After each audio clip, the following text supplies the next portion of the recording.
Hello, welcome back. Super excited to be able to do this. I've got some benchmarks I want to share on the 7900 XDX. This is early testing that I'm doing. I want to know if people are interested in benchmarking. So I am trying to put together some tooling around being able to do this more so I can pop in and out more GPUs and kind of understand how different models work. But it's very time consuming because I need to run multiple passes over and over and over again. And then also trying to understand what to measure properly. To me, what I landed on is tokens per second makes the most sense. It's like a very easy, understandable thing. But I also want to say that is also a little bit convoluted because for some of these models, you can give it a large prompt and it could sit there and process for a long time before it starts actually generating tokens.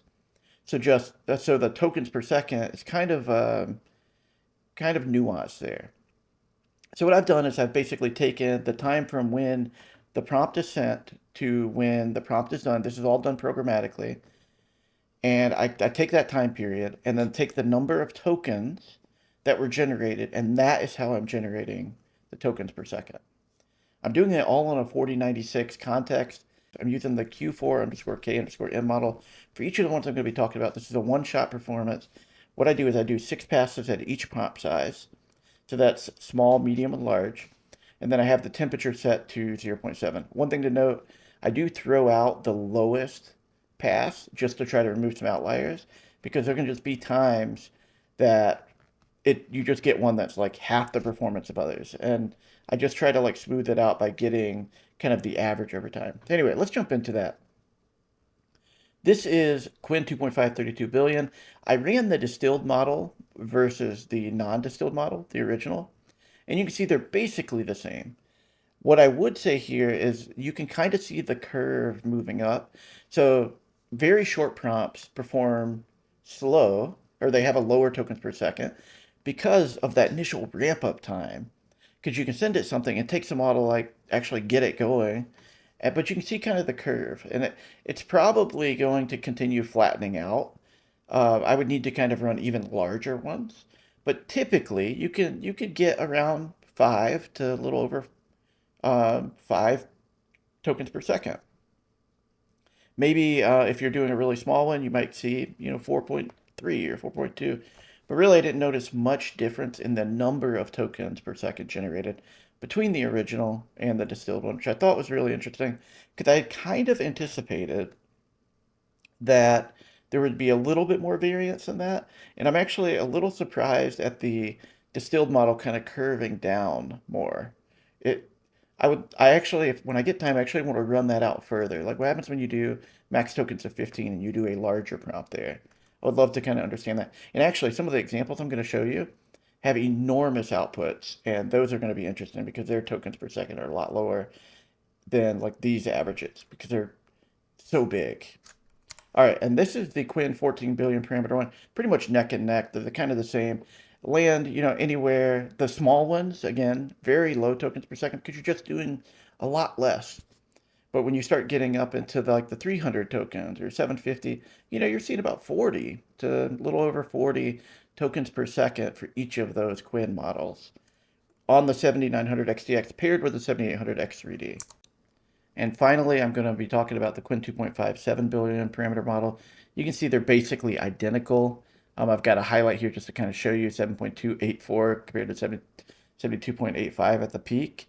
And they're continuing like kind of the incline there. So I would imagine I could probably squeak closer to 75 if I, did 1,000 max tokens on the output. Anyway, I thought this performance was phenomenal. And it's interesting seeing there's no difference between the coder version and the distilled version.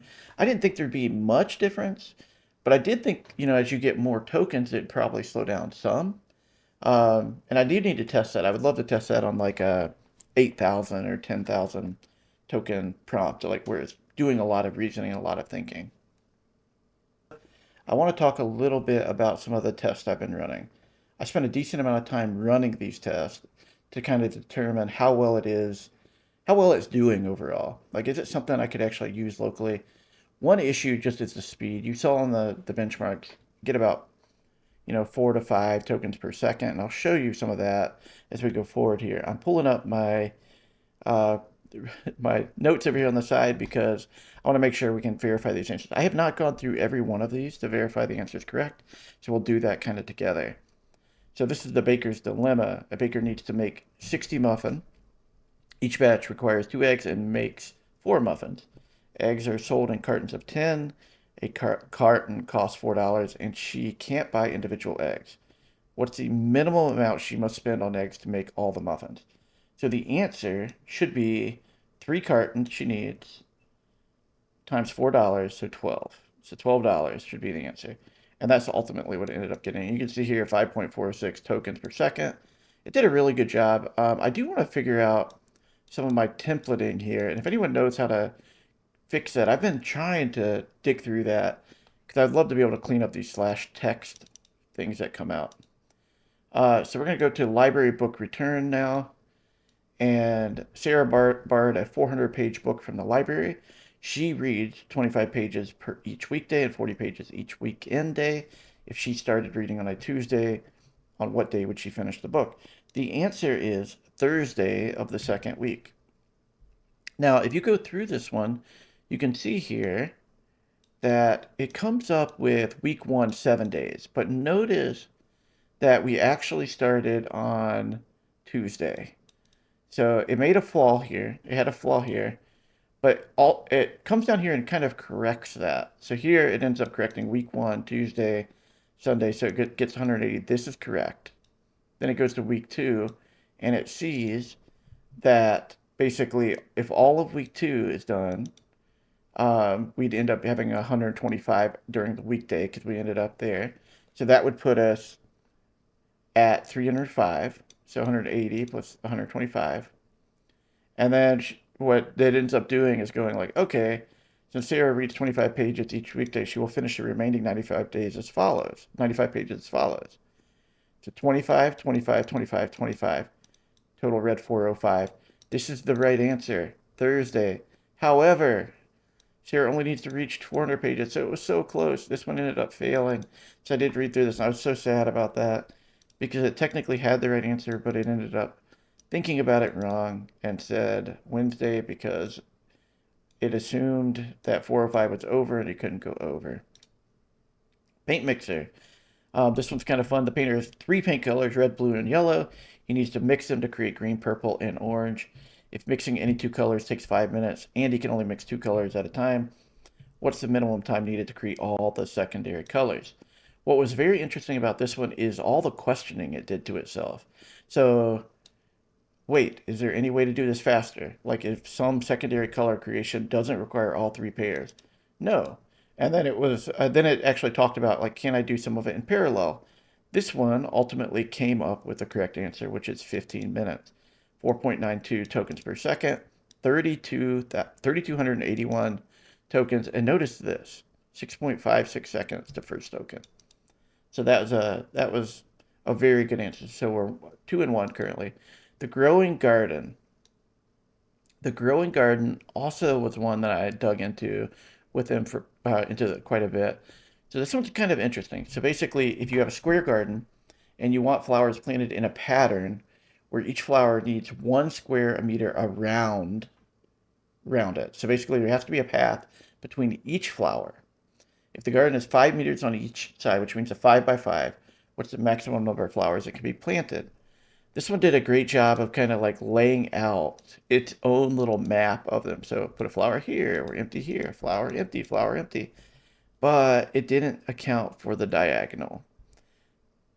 The right answer is not to have them like that. It's to skip this entire second row and actually fill it in here is really the only way to do that. So you can only do a 3 by 3 grid. So this one was also incorrect and came up with the answer 13. So now we are 2-2. This one had a very quick time to first token. You can kind of see the variance there. Then we end up with this temperature puzzle. And this one was kind of interesting. So a scientist records temperatures for 5 consecutive days.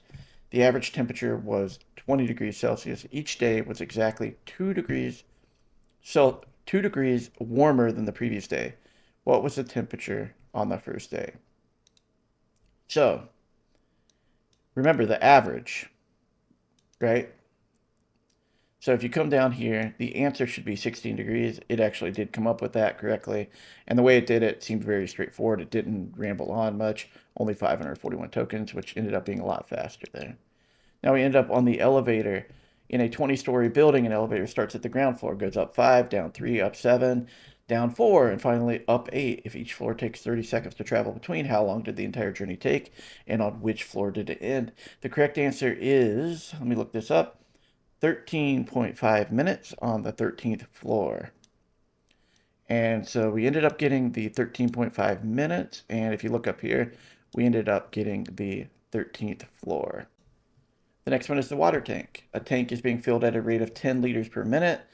If the tank is 2 meters in height and 1 meter in diameter, and it's currently 25% full, how many minutes will it take to fill it to 75%? And you can use pi is equal to 3.14.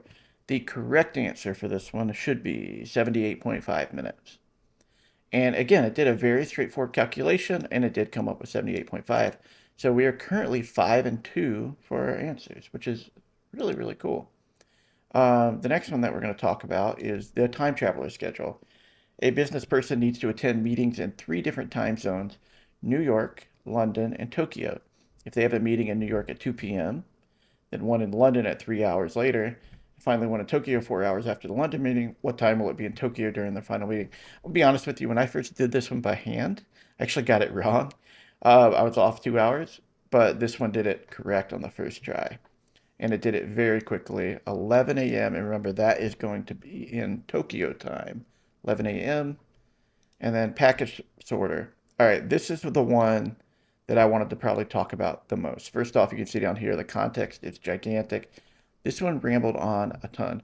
The idea behind this question is, how does it handle situations where there's more than one answer? A human could look at this and they could be like, okay, a shipping company has boxes of 3 different sizes: small, medium, and large, 1 kilogram, 2 kilogram, 3 kilogram. If they need to ship exactly 20 kilograms using exactly 10 boxes, how many of each size box should they use? Simple answer there is you just use 10 medium boxes, right?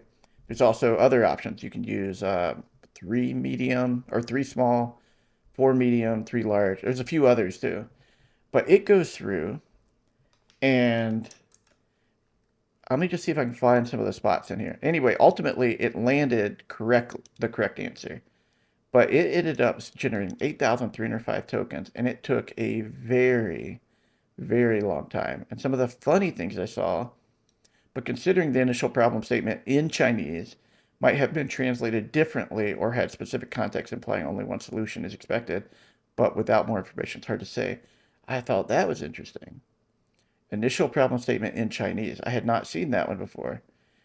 Wait, maybe in China, when they see such problems, they expect that you have at least one type of each, at least one of each type, hence for solution. So there is definitely some Chinese influence in the output of this model. And in fact, it even talks about it being translated. I'd be curious if you guys are seeing similar behavior in there, but it only happened in a particular, like this one that was like just absolutely massive. All right, let's talk about the clock angle. This is one that I think is very fun because the clock hands are moving, and exactly 3:45. What is the smaller angle between the hour and minute hand on the analog clock? Note, the hour hand moves continuously, not in jumps. Okay, so it does a really good job kind of walking through this and actually gets the answer perfectly. I threw this in Claude, and it actually got the answer wrong. I asked it about it, and then it got it right. So kind of a win there. You will see really poor like tokens per second. This is one of the lower ones that I've seen. Does use a lot of that context for the 4069. Now I moved over to coding. This is actually a problem that I've been working on, or I have worked on in the past. So ultimately, I give it some code, basically some features that I've been engineering, and I asked it to help me generate a machine learning model to predict customer churn. And what it ended up up with is like, it ended up with a binary target variable. It split data into training sets, which I thought was great. Like, you definitely want to do that. And then it wants to choose a machine learning algorithm. This is a fine choice. Honestly, random forest is a totally fine choice for this type of data that's here. And then it runs through all the different steps for evaluating, training, then analyzing the importance. And then it even does a grid search on it to optimize the parameters on it for the hyperparameter. It's got the saving of the model so that we can actually load it in later. And then it gives me the full implementation. Honestly, I was very impressed with this particular output here. I thought it was incredibly well done, and I'm actually going to try to start using this more for coding if it wasn't for how slow it is and then the limitations of my system only being able to load, like 4096 context. Let me just pull this down here to show you. So if you look here, I'm at 21,805 of my utilization and 44.3 here. Most of this, unfortunately, is Chrome, which is ridiculous. But it is using my system is just like maxed, absolutely maxed at this point. So I would definitely use the Qwen 32 billion parameter model, the reasoning model for coding more, if I could run a version with more context and faster, ideally. All right, this is one I just wanted to kind of see, like, if it could come up with a good board game design. I have not read through this one much, but ultimately, let's see here. It's a game named Farm Frenzy. It did a little bit of thinking between here, which I love the way it does that, and I love the way it kind of feels like human at times. It's like, oh, my son was actually watching. He's like, wow, it talks like a human, and it kind of does at times, especially when it makes a mistake. So it did I would say a mediocre job here. This doesn't seem like it's going to actually be anything groundbreaking. It doesn't go into details about the cards. It barely used any of the context. I'd say this is kind of poor, although I gave it a very light design guideline. So I probably would have needed to specify a lot more specifically what I wanted the outcome to be. But it can do it. And again, tokens per second were very slow there as I've kind of been running more and more. All right, that's a wrap. I'm going to stop there. I've got other tests that I'm doing. I actually have some running right now on my computer that are taking a very long time.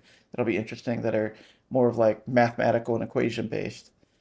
I'm curious what you guys all think. Do you think Qwen 2.5, 32 billion parameter model is a model that we could actually use on a day-to-day basis? I'm starting to lean towards yes. My only limitation is my hardware. I would love to be able to get to the point where I can actually run it faster than 5 tokens per second. And it makes me really, really want to get the 5090 in a few days here because I would love to be able to test that model. Love to also be able to profile it. Also, let me know what you think about the profiling I did. I have tons of data. I'm trying to boil it down to where it's simple because I see a lot of people saying, like, how fast is that model on that card? How much can you actually run? And what I'm trying to do is start building some of my data up so I can actually do larger benchmarking videos on that. So this is just kind of like a taste of that, some of the data I've been put together. And that data took a day and a half of straight running my GPU to generate it because I ran so many iterations and across so many models. Like I only showed a few. I ran 5.4. I ran all the llama models. I've ran a ton to see how they compare. I've ran some of the 1.5 billion parameter models. So it's very interesting. I'm curious if that's something people are interested in or not. Anyway, if you like and subscribe, I will appreciate it. I'll continue making the best content I possibly can. Till next time, peace out.